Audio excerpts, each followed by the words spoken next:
Madam দুইটা ভিক্ষা দিয়ে যান, আল্লাহ আপনার বরকত দিব। ম্যাডাম ম্যাডাম আপনার পার্স পড়ে গেছে। ম্যাডাম ম্যাডাম আপনার পার্স পড়ে গেছিল। না তো, এটা তো আমার পার্স না। হ্যাঁ ম্যাডাম, এটা আপনারই পার্স। ওই যে ওইখানে পড়ে গেছিল, এই জন্যই তো আমি নিয়ে আসছি। আমি বললাম তো এটা আমার পার্স না। শুধু শুধু বিরক্ত করেন না তো। এটা আপনারই পার্স, আপনার ব্যাগ থেকে পড়ে গেছিল। আপনি আপনার ব্যাগটা চেক করে দেখেন। আরে বলছি তো এটা আমার পার্স না। কোথা থেকে কার পার্স নিয়ে আসছে? আরে জানতো এখান থেকে, ভিখারি কোথাকার। তোর গা দিয়ে তো গন্ধ বেরোচ্ছে। ম্যাডাম এটা আপনি কি বললেন? আপনার পার্সটা পড়ে গেছিল দেখে আমি আপনার কাছে নিয়ে আসলাম, আর আপনি কিনা আমার এইভাবে বললেন। এই, তুই আমার কাছে ভালো মানুষ সাজার চেষ্টা করতেছিস, আর তুই আমাকে ফাঁসানোর চেষ্টা করছিস, তাই না? যা তো এখান থেকে। ভিতরে তো দেখতাছি অনেক টাকা, আবার একটা চিঠিও তো আছে।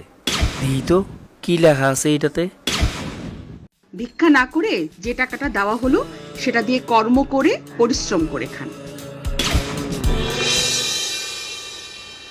স্যার স্যার একটা কলম লাগবো স্যার, কলম নেন। আরে না, কলম গাড়িতে আছে, লাগবে না স্যার। নেন না, ভালো কলম স্যার। আরে মিয়া এইসব 2 নাম্বার কলম আমি নেন, জান।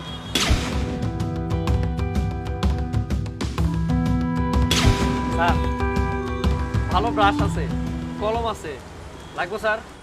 এই 4 নম্বর সেবাবুদের ওখানে ভিক্ষা করতে, সেই তুমি না? জি স্যার, আগে করতাম, এখন করি না স্যার, এখন ব্যবসা করি। তোমার এই কাজ করা দেখে আমার ভালো লাগলো।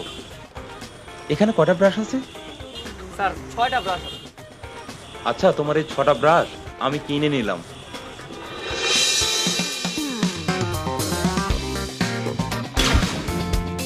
হ্যালো, আসসালামু আলাইকুম। ওয়ালাইকুম আসসালাম। বাপ্পি স্যার? হ্যাঁ বলেন। স্যার আপনার একটা পার্সেল আছিল, আমি নিয়ে আসছি। একটু ওয়েট করেন, আমি আসছি। জি জি, আপনার বাসার নিচে আছি স্যার, আসেন আপনি। আপনার বাপ্পি স্যার? হ্যাঁ, ওয়ালাইকুম আসসালাম। এই যে কুরিয়ার। আপনারা সারাদিন এত পরিশ্রম করেন? কি করবো স্যার, একজন আমারে পরিশ্রম করতে শিখাইছে। ভালো ভালো, পরিশ্রম করা অবশ্য ভালো। এ বয়সে না করলে কখন করবেন? ওয়ালাইকুম আসসালাম। পরিশ্রম করলে লোকে কত ভালোবাসে, সম্মান করে। যার জন্য আমার এত পরিবর্তন, তার সাথে কি আমার আর কোনো দিন দেখা হবে না?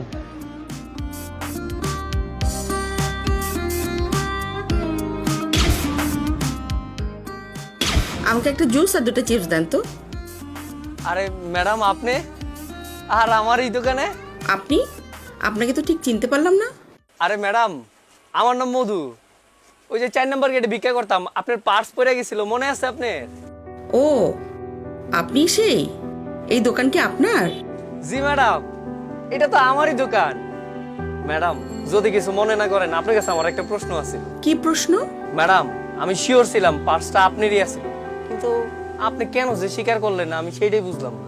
আপনি সুস্থ স্বাভাবিক একটা মানুষ, ইয়াং মানুষ, আপনি ভিক্ষা করবেন এটা তো ভালো না। আমি চেয়েছিলাম আপনি নিজের পায়ে দাঁড়ান, নিজে উপার্জন করেন, কিছু একটা করেন। কিন্তু আপনি মিথ্যা কেন বলছিলেন ম্যাডাম?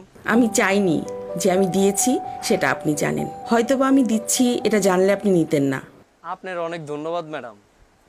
আজকে আপনার জন্যই তো আমার এত বড় একটা ব্যবসা প্রতিষ্ঠান হয়েছে। আপনি যদি আমার সেদিন ওই উপকারটা না করতেন, আর এইভাবে শিক্ষাটা না দিতেন, তাহলে কি আমি রাস্তার ভিক্ষুক থেকে এইরকম ব্যবসায়ী হইতে পারতাম বলেন?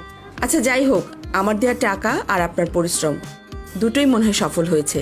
এটা দেখে আমারও ভালো লাগছে। ম্যাডাম আপনি দাঁড়ান, আপনার জুস আমি দিতাছি। আচ্ছা, কত টাকা হয়েছে?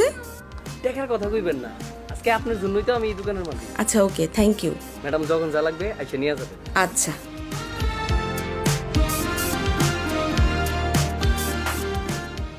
আমাদের ভিডিওটি ভালো লাগলে পেজটিকে ফলো করুন, বেশি বেশি লাইক, শেয়ার এবং কমেন্টস করুন।